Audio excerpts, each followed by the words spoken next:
Hey everybody, my name is Mike, and this is my Thecus.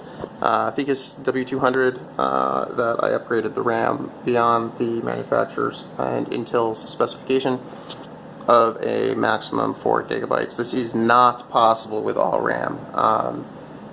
You can't just stick any piece in this guy and expect to get the 8 gigabytes I'm about to show you. After quite a bit of playing with it, I have a theory as to why that is, yeah, it's they make it difficult, and I'm not sure if my theory is right. I'm not gonna put it out there for this, but there are a few folks who will be checking this that do know what that is. So this is 2 sticks of DDR3L, if I can get this to actually focus here. 2 sticks of DDR3L that I had been using 16 gigabytes. I had pulled out of a QNAP that I had upgraded the RAM in a while ago and resold that, but I kept the 16 gigabytes because I thought it would come in handy. I threw this in the Thecus, hoping to be able to get a full 16 gigabytes or 8 gigabytes, and it just defaulted directly to the 4 gigabyte stated maximum. So I did try that. This supposedly should work. The specs on this RAM are exactly the same as the specs on the HyperX, with one caveat.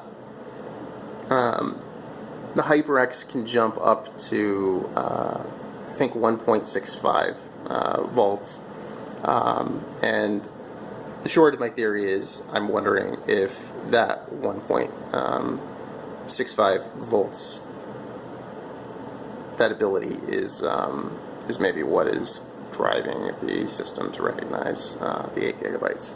So just so nobody thinks there's any funny business going on, this line here is to my keyboard. This jumble of wires coming out, we've got a USB extension, everything is plugged into the back of the monitor there. All we've got is dead ends, and everything is plugged in directly to that extension cord. I am running this Ethernet over power, so that's why you're going to see the slow connection speed. And I am running a variant of BSD on here, so you're not going to see Windows. The only reason I've got that Pi on top of there is to cover up the serial number on the Thecus. So we're going to reboot the system. I'm going to show you that this unit is, in fact, capable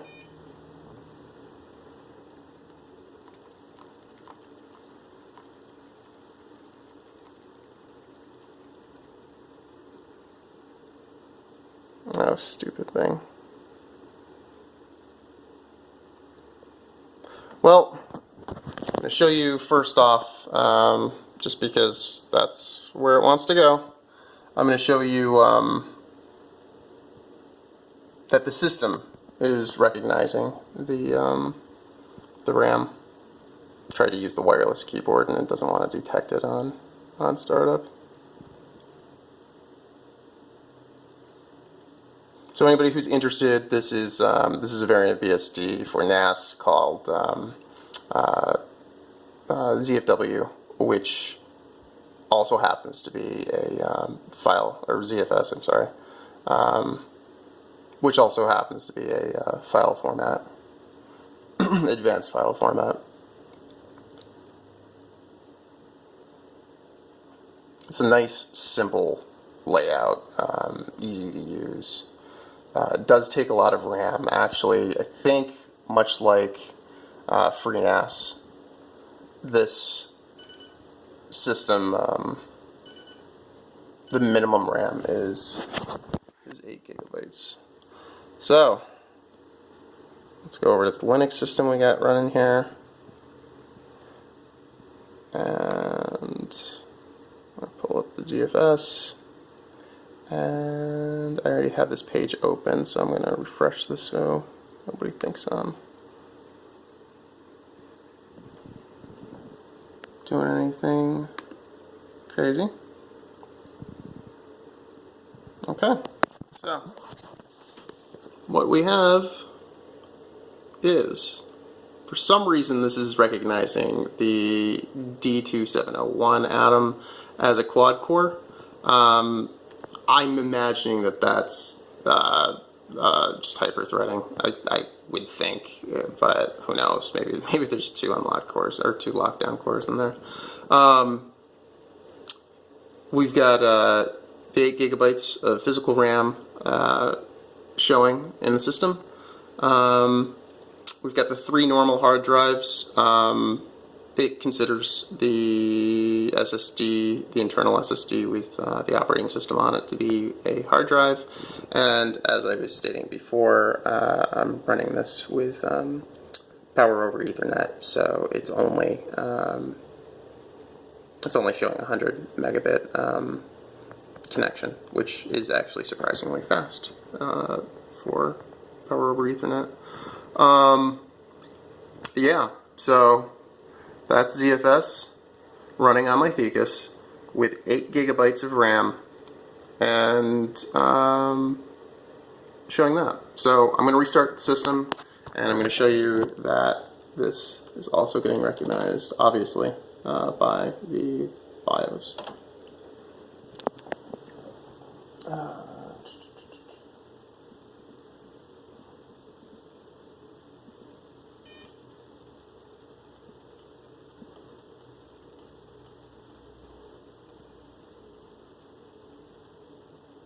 Okay. Here we are in the Thecus BIOS.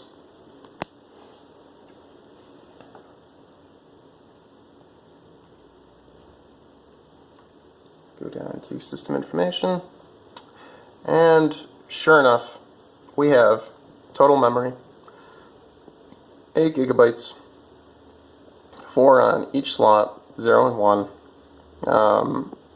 The Thecus BIOS, for some reason, shows a 4 slots worth of memory sitting on this thing.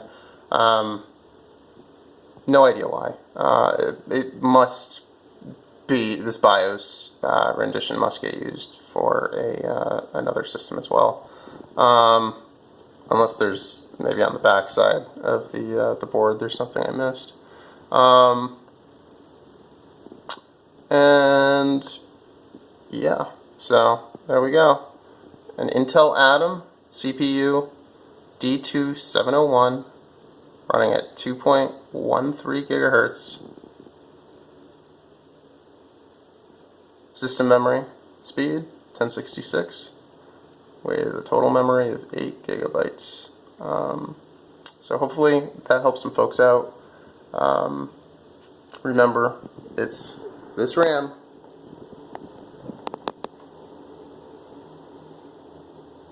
that's capable of producing the 8 gigabytes. I have no idea as to whether or not you can get 16 gigabytes using similar model RAM.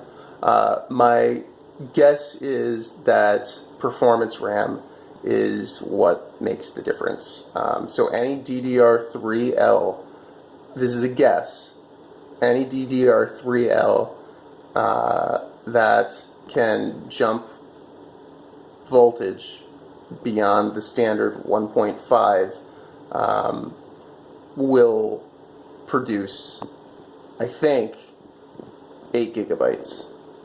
Whether or not that's also capable of producing 16 gigabytes, I don't know. The 16 gigabyte option is a little bit too expensive for me to try. So if somebody's got deeper pockets than me and wants to try that, certainly go ahead and do that. Sorry, the video is so boring. I don't do these ever, and but I know that there's a lot of folks who don't. This might be your first NAS, and you might be a little disappointed with the, especially with the speed of Windows on a 4 gigabyte system, and then to combine all the other stuff that Windows is trying to do on there, it's going to run slow. It's just not a good system for well, for anything. But that's my opinion, and if it's working for you, great. So yeah, hope you guys can use this. Hope it works out for you, and later. Bye.